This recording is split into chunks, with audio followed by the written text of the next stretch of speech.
সময় হয়ে গেছে, ইফতারের আইটেমগুলো ভেজে ফেল। আচ্ছা। এই তেল ছাড়া ভাজবে কিন্তু। তেল ছাড়া? আপনারা কি গরিব ফকির যে তেল ছাড়া খাইবেন? এই তেলের সাথে আবার গরিব ফকির কি? তেল খাওয়া কি কোনো ভালো জিনিস? তেল ছাড়া আবার ভাজা পোড়া করে কেমনে? আমি দেখাইতেছি তেল ছাড়া কিভাবে ভাজে। এই দেখ, এইটাতে আমি এখন তেল ছাড়া ভাজবো।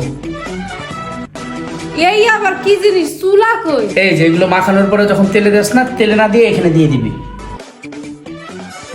কি করে? তুই এক কড়াইতে এক জিনিস ভাজতে পারোস, আর এখন দেখ এক কড়াইতে দুই জিনিস।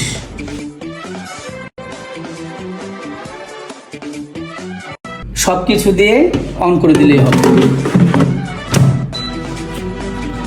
সব ধরনের ফাংশন আছে, তোর যখন যেটা দরকার সেইভাবে সিলেক্ট করে রান্না শুরু করে দিবি।